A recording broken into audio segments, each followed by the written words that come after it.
মালিক কে? আল্লাহ। সমস্ত পৃথিবীর মালিক কে? আল্লাহ।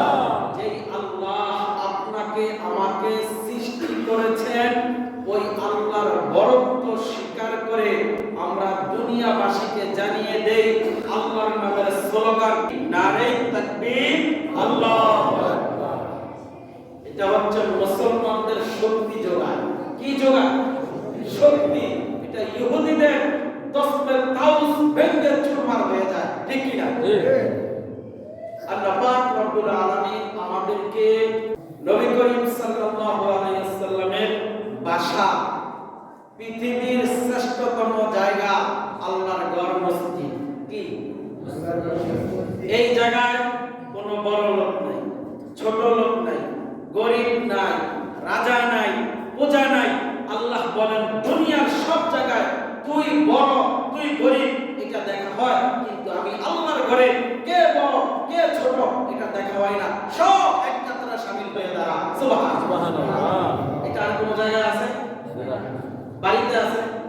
রাস্তাঘাটে আছে? নাই। শুধু কোন জায়গা? এক। সব আল্লাহ তাআলার ঘর, পবিত্র জায়গা মসজিদ, ঠিক কি না? আল্লাহ পাক আমাদেরকে এই ঘরে, পবিত্র ঘরে এশারার নামাজের পরে লাইলাতুল বারাতে, লাইলাতুল নিসফি শাবান, বরকতপূর্ণ রাতে আল্লাহ তাআলার পবিত্র ঘরে বসবার তৌফিক দান করেছেন। আমরা সকলে দিল থেকে শুকরিয়া আদায় করি আলহামদুলিল্লাহ। আলহামদুলিল্লাহ। আল্লাহ পাক রব্বুল আলামিন আমাদেরকে এই রাতের উসিলা maaf করে দেন। আমাদের আত্মীয়স্বজন যারা কবরবাসী হয়ে গেছে, আল্লাহ তাআলা প্রত্যেকের কবর আযাবকে maaf করে দেন। আমিন। এটা বরকতপূর্ণ রাত। এই রাতে আল্লাহ পাক রব্বুল আলামিন অসংখ্য অগণিত বান্দাদেরকে maaf করবেন। দোয়া করি আল্লাহ তাআলা যেন আমাদের ওই মাফের স্থানে, ওই মাফের বান্দাদের শামিল করে আমাদেরকে maaf করে দেন। আমিন। তাহলে আল্লাহর ক্ষমা ছাড়া কেউ ক্ষমা করতে পারবে আপনাকে আমাকে? না। কার ক্ষমার দরকার? কেন ক্ষমার দরকার? কবরের চিন্তা করতে হবে, ঠিক কি না? কবরের চিন্তা এই পৃথিবীতে আজীবন থাকতে পারবে না। কেউ আগে মারা যায়, কেউ পরে মারা যায়, কিন্তু শেষ ঠিকানা কোথায়? কবর। শেষ ঠিকানা কোথায় আমাদের? কবর। আমাদের মূল বাড়ি দুনিয়াতে না, আমাদের বাড়ি কোথায়? জান্নাতে। কোথায়? জান্নাতে। হযরত আদম আলাইহিস সালাম ছিলেন কোথায়? জান্নাতে। কত বছর ছিলেন? 100 বছর। কয় বছর? 100 বছর ছিলেন হযরত আদম আলাইহিস সালাম জান্নাতে।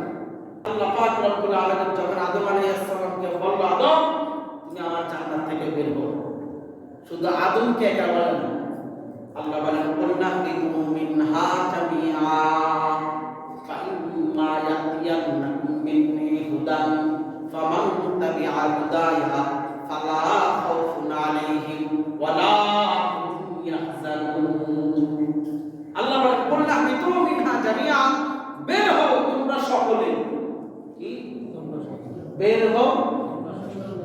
কিন্তু কয়জন লোক? আলাইহিস সালাম। কিন্তু বলতেছেন বের হও তোমরা সকলে। কুলনা বিকুম মিনহা জামিআ فإما يأتينكم مني هدى فمن تبع هدايا فلا خوف عليهم ولا هم يحزنون। হে আদম, আমি আবার আমার জান্নাতে নিয়ে আসব, তোমার কথা অনুসরণ করে যারা তোমার দলে থাকবে তারাই তোমার সন্তান, তারাই তোমার সন্তান। তাহলে বাবার সন্তান যদি ভালো হয়, কি হয়? ভালো হয়। তাহলে বাবার পরিচয় মুখ ফুলে। আর বাবার সন্তান যদি খারাপ হয়, বাবাই কি পরিচয় দিতে চায় নাকি? কেন চাই না? তাকে পরিচয় দিলে আমার বদনাম হবে। কি হবে? বদনাম হবে। ভালো সন্তানের প্রশংসা বাবা মা করে, এলাকাবাসী করে, সকলেই করে, কিন্তু খারাপ সন্তানের প্রশংসা বাবা মা করে না, এলাকাবাসীও করে না, সমাজের লোকও করে না। তাহলে আমার বাবা আমি পিতা হযরত আদম আলাইহিস সালামের যদি খাঁটি সন্তান হয়ে থাকি, তাহলে আদম আলাইহিস সালাম আমাদেরকে প্রশংসা করে জান্নাতে নিবে, আমাদেরকে পরিচয় দিয়ে জান্নাতে নিবে। আর যদি খারাপ সন্তান হও, আদম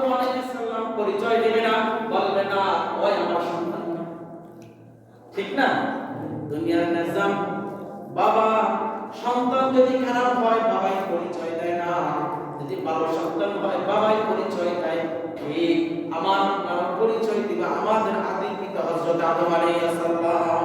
কে পরিচয় দিবে? ভালো সন্তান, খারাপ সন্তান।